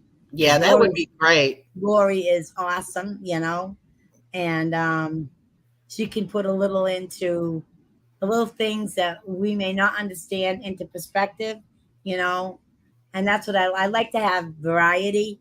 When someone's up there and they're talking about this, talking about that, and then someone comes in with another way of looking at things, then you really get a wider, view of what it's like, or whatever it is they're going through, Exactly. yeah, And it's not just, okay, here's my story. This is what all I went through medically, say. But if somebody in chat says something about diabetes or whatever, then I'm like, okay, I'm diabetic, so am I. And so when I hear other people talking about doing this or doing that, then I'm kind of like, okay, well, let me put my 2 cents in, because I've had it for X amount of years, and this is what works for me, or what didn't work for me, or whatever. And I mean, I've had back surgery. I've had, several other surgeries. It's like, sometimes, you can learn a lot from somebody who's been through something themselves. And when I had my daughter, I had emergency cesarean. Yeah. I knew nothing about what was going on. I mean, wasn't prepared for any of it. Right. So right. When my daughter was pregnant, I was like, yes, it's been 20 something years ago, but not everything has changed. And I told her a lot of things, and she ended up having to have a cesarean, but she was able to talk to her doctor ahead of time and explain, my mom had to have one, I might need one, and all that. And so when it wasn't like a big shock to her, like, exactly. I'm scared to death because I didn't prepare for this, even though isn't that funny? My doctor told me ahead of time. I think it was because I'm short-waisted, because I'm only 4'11", and I think he sort of thought there might be some problems that way. And he said to me, we might have to do a C-section. So right away, I went home and started talking to my mom, talking to my aunts, and none of them have ever had one, but they knew of people that had. So they arranged for me to talk to people. So I had an idea of what was to come, It can be very scary if you don't. Exactly. It can be very, very scary. And they never really gave me a reason why I had to. She had to because her pelvis was very narrow and the baby's head never engaged. He could push the baby's head out of the birth canal. And he said he knew from that she was never going to do a vaginal delivery. Right. But he wanted to do everything, to help her to see if she could do it. Right. First, before he just said, look, you've got to have a cesarean. But at least he wasn't opposed to the idea of listening, to what I had been through, to know, okay, you've got some family history here. So let's, be on the lookout for this. Exactly. Exactly. But I always like to hear from other people's stories about what they've been through, because a lot of times you have nothing to base it on. You don't know if what you're feeling is totally crazy, or if it's perfectly normal, and you can get yourself all worked up. Oh, yeah. That something's wrong. And then you find out, oh, I went through that too. That's normal, and you're like, normal? Yeah. I'm not dying. You sure? I know. I remember, when my son, I had broke my water, and so he was ready, and they took me in there and they put me on the monitor, and the contractions were going like this, and I wasn't feeling anything but a little lower back pain. That's all I felt. And the doctor, I could see the concern on his face, and he let me go a little while, and nothing improved. I didn't go past 3 or 4 centimeters. And he said, okay, I guess we're going to do a C-section tonight. Is that okay, Brenda? I'm like, whatever you say, doc, I'm with you, By that point, I'm not going to fight, And of course, my mother was worried to death, because no one ever had one in the family before, but at least we knew that there was a chance that could happen. And the cord got wrapped around his neck as he was coming down. And the only thing the doctor could put it through is at 7 months, his father was killed.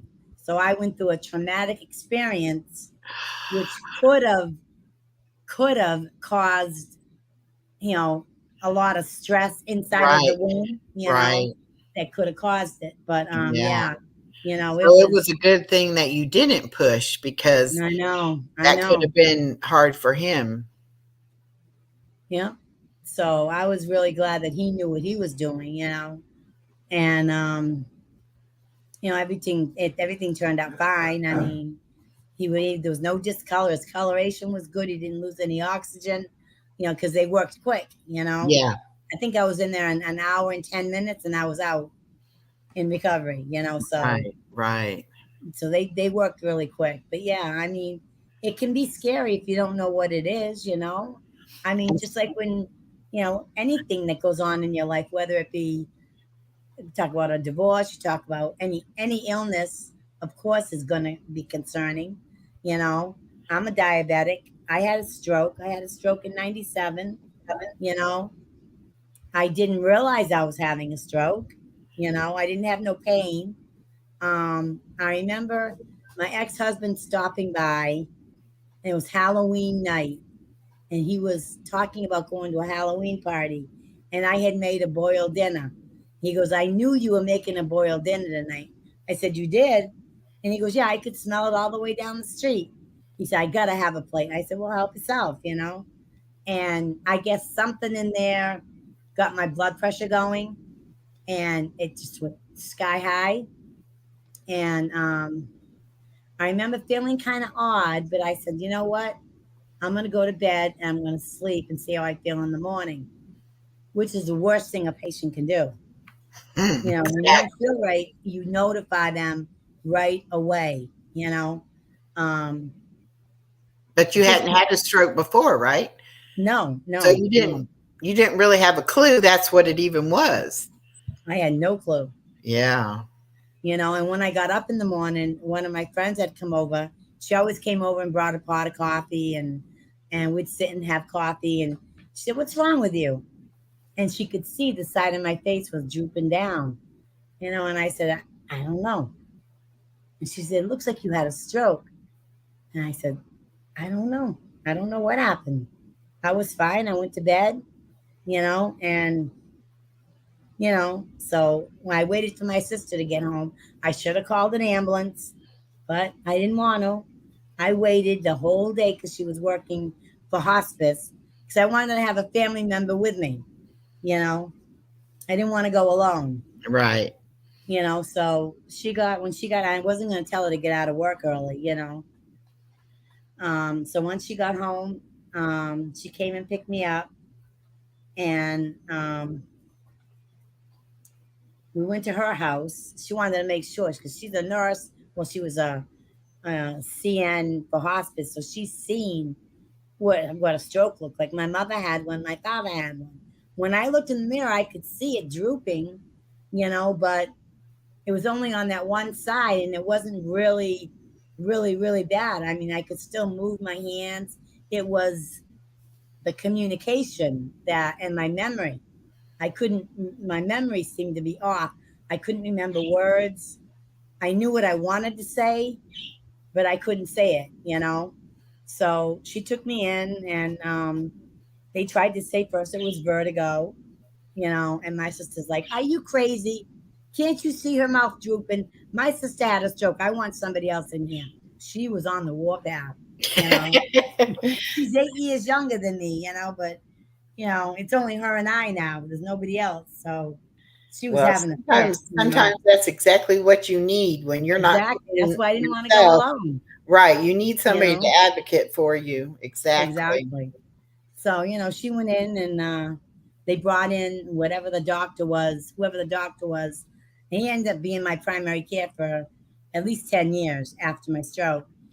But they had done the scan, and he didn't tell me till after that I had 4 strokes that night, 4 Oh my bleeds goodness. in different parts of my head. Yeah. And, that's why my memory, my hand came back quick, my leg came back quick, my speech I worked on, but it came back, on its own.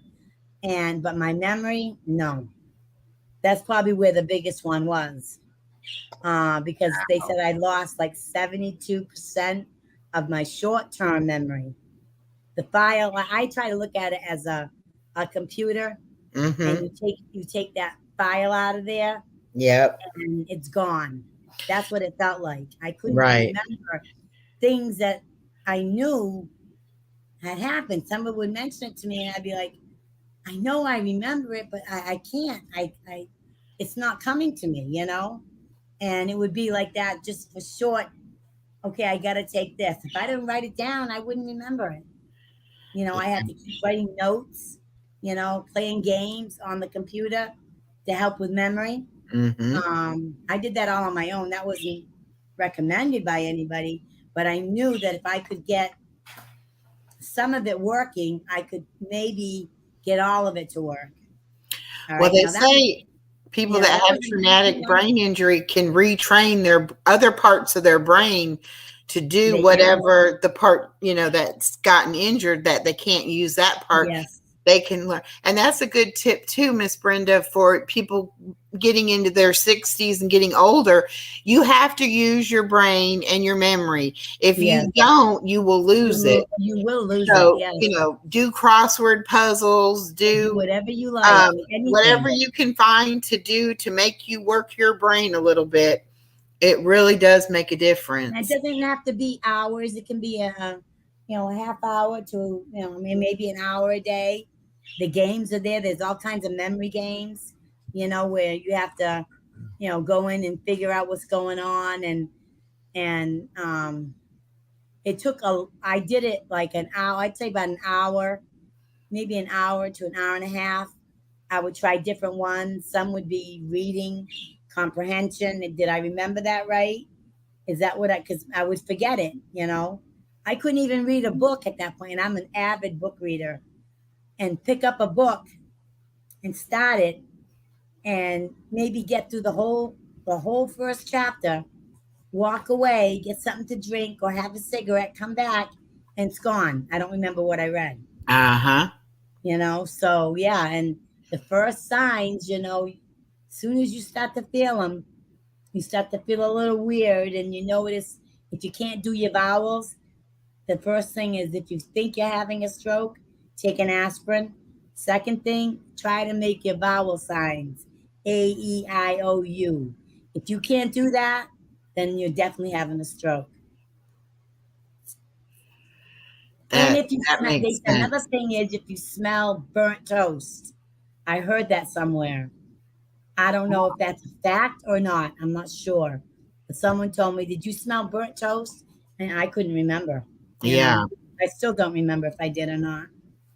Well, I mean, that's also another good tip too, because that's not something you're going to normally have in your house, unless somebody is making toast and they burn it. So that's that's a tip right there. If you smell burnt toast, it might be a stroke. Right. Even now, if somebody's burning toast, I come out, okay, who's burning something? If nobody's burning it, then I'm concerned. Right. Because that's like, it's like a warning, and I'll take an extra aspirin if I have to, because I take one a day, and I can remember tell my husband to get some, and then I'm on, my diabetic medicine, I think I cried more when I had diabetes than when I had the stroke, but I did go through a lot of crying after my stroke. I would just break out in tears, and I think it was just frustration. Yeah. I would just start Well, crying. let me ask you a question. What's that, hon? You said that you didn't have any pain that night. Nope. Would you normally have pain if you're having a No. stroke? Sometimes people say that they have a headache that they've never had before. It was so bad, or they have that aura over their eyes where it's like I think I heard Karen talking about it. It was like an aura, like it's some kind of aura they can see in front of their eyes. I didn't have that either, you know, Huh. at all. And they said it was what do they call it?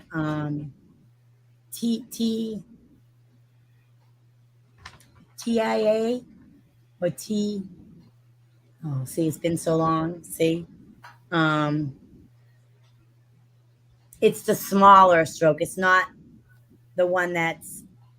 But I had 4. You know, that was the thing, and he didn't tell me till almost 2 years after. I think they call it a TBA or TIB. It's not really a full blown stroke, because if it was full blown, then it would be a lot worse. You know, Mhm. and it was caused by the blood pressure being 300 and something over 100 and something. And I was just like, they said, when's the last time you've been to the doctors? I said, I don't know, when I had my kids, you know. Oh I my mean, gosh, Brenda.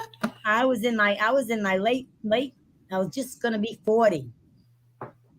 That So is really high blood pressure. it was very, and I didn't have any symptoms, no dizziness, no. I remember once in a while, if I laid down, I would hear my heart beating in my ear. Oh. And I didn't think that that meant anything, you know? I mean, you have a heart, you consider if you block your ears, you know, you're going to hear something, your body's in there, it's moving, it's alive. But yeah, that's, you know, that was nothing else. I didn't have no symptoms, no pain. And they say it's excruciating pain. Well, I didn't have that. And I thank God, because I prayed that night, you know, and I said, Lord, I don't know what's going on, but I know you're going to bring me through the morning. You know, I fell asleep. And I Wow. don't know if that was when I had the other 2 or if I had them all at once. I don't know. Yeah. He Well, couldn't I even think tell it me. was a Yeah. blessing that you made it through the Oh night. God, it was. It was a You blessing. know, He said you should have never went to sleep. I said, well, I didn't know what was going on. It's not exactly. like, you know, and I had no idea. And he said, okay, well, let's not go there. We're not going to talk about it. He said, then he told the nurses, I don't want her ex-husband coming in here. If he comes here, he's escorted out. And because they think he said something, and he could have, because he was talking about a boyfriend, and we were recently separated. So, you know, I could have gotten upset and held it in and not said anything, and it made it go up. Yeah. And then having a boiled dinner, which is, you know, smoked shoulder, which is very salty, could have added to that as well, you know. But yeah, I was lucky. I was damn lucky that I made it. And that next morning, I even woke up, you know. Yeah. Wow. My I've kids were never I've never heard of that before. I think somebody put it in there in the chat. TIA yeah, yeah, ischemic attacks. yes. I had 4 in one night. It actually is a small blood vessels. It's not like if someone has a Like when huge, they say you stroke out. when That's they like a say you major right, stroke. or a Yeah. hematoma, whatever they call Yeah. that, you know, or a hemorrhage, a brain hemorrhage. There's a lot of pain involved in that. Well, I wasn't having any pain, you know, and they kept checking. They checked my blood pressure. They started me on medication. They kept me in there 10 days. They did all the different scans they could think of. And, you know, they sent me home. No medication. You know, I did most of all my recovery on my own. I was going I to say didn't, you were pretty lucky to I'm have such a telling good you. recovery from it. Exactly. You know, because, well, other than my memory, when Yeah. I wanted, because I knew I couldn't do the kids anymore. that was out of the question because I couldn't lift. Oh, yeah. And these kids were anywhere from, there was 3, 4, 5, 6, 8, 10, and 13. Oh, So my the smaller ones, I couldn't lift. Yeah. And they're babies. They want to be held. You know, they want to sit on your lap. And, you know, I couldn't go out and play games with them anymore. I couldn't do the things. So I had to do something different. I had to try to, you know. So I went back to school, tried to enroll in the mom's program, which they had through, it was Dartmouth University, I think, had a campus that was on the Cape. So I went in and they did the testing. And they said, you know, your memory is so bad. And then they would give me a line of numbers to remember. And they'd walk out of the room. By the time they walked back in, I could only remember one, you know. And they said, you there's no way you're going to be able to get this type of an education. And because I always wanted to be a counselor, but I would have to go. It would take me probably 3 times at that time to be able to get all the information stored, because there was I wasn't remembering it. So I don't know where it was going. You know, it was like that file was gone, you know? Yeah. And that's got to be frustrating too. Oh, it's very, I think that's what used to make me cry. Yeah. You know, because I couldn't remember it, you know? And, you know, I know I had seen my parents go through them, but they both had full on strokes, you know? Right. And I haven't had another one since. So how's your blood pressure now? It was going up before. My doctor noticed it. She said, it's been about 6 months and you're climbing and you're climbing. And she says, I'm going to add on the next dose up on the one you're on now. And I'm going to add a second one because they took me off the, it's called the beta blocker. Okay. They took me off it and left only one a day because my blood pressure was so good. It was staying at that 123 over 65 or maybe 70 tops. So it was really, really good. So they took that second pill off, and this was a few years ago. So they put me back on that one. So I'm back on my original regimen that I was on after my stroke. And I didn't have a stroke, but my blood pressure was climbing and I could feel it. I mean, I was so edgy, you know, and I was frustrated with everything, you know, and I'd snap all the time. And normally that's not me, you know. So right away, I said, that's not a problem, you know, that's fine. I'll go back on it, you know. And as soon as I started taking that second pill, boom, it was the last time I went, it was 123 over 61. You know, well, so you know, when I found out I had high blood pressure, I came home from work one day and it was like I was so agitated. Right. I didn't like myself. You know, it was like I don't want to be around anybody. I had a bad day at work and I was so agitated and I went to sleep, and the next morning I felt the same way. It was like I couldn't calm myself down. It was like I almost felt like my head was going to explode. It was like just so worked up. Right. So I went to the doctor, and I forget how high my blood pressure was, but it was high enough that he was like, you need medication immediately.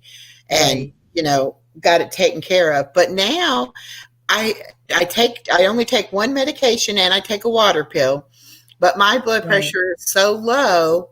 Sometimes people are like, oh, you have low blood pressure. And I'm like, no, I'm medicated. If I don't take my medicine, I have high blood pressure. Right. You know? Oh, hold on one second. Miss V, you're the one that told me about the animal shelter. Okay, I thought it was PJ's Wish. So I was thanking her, but I think it was you that told me. And I put a video on my community page And I'm doing the banner on here. But yes, I'm trying to encourage everybody to please adopt, donate to your local animal shelters, and spade and neuter your pets. So thank you for bringing that to me, that I needed to, get involved with that, because I'm a very, very charitable kind of person, and I do believe in good causes. And I do think there's nothing sweeter in my life sometimes than my little dog. So Right. I'm glad. I think Purple's live. Somebody said it's. Yeah, I think we need to cut this and go over there. Okay, it sounds good to me. All right, Okay, so everybody. everybody will see you all in purples. Okay, we'll see you Thank over y'all there, for guys. coming. And Thank you. Miss Brenda, if you want to be a mod next time, I'll mod you up when you talk in chat. Okay. And you're more than welcome to come up anytime. Like I said, you're in my 60s club. So you're more than welcome to come up. You've got lots of good information, and I love talking to you. So you too. Don't be shy about that. Whenever you enjoyed it. Like it. And anybody else that wants to ever come up, please do. And if you don't want to come up, you don't have to tell me more than once. That's fine. I was a scaredy cat too. So I was too, so I understand. Yeah, it just takes a couple times of doing it, and then you're like, oh, that's nothing. So yeah. All right. Well, I'll see y'all in purples. Okay, I'll talk to you later. All right. Thank you, everybody. Bye-bye. Good night. Good night, everybody.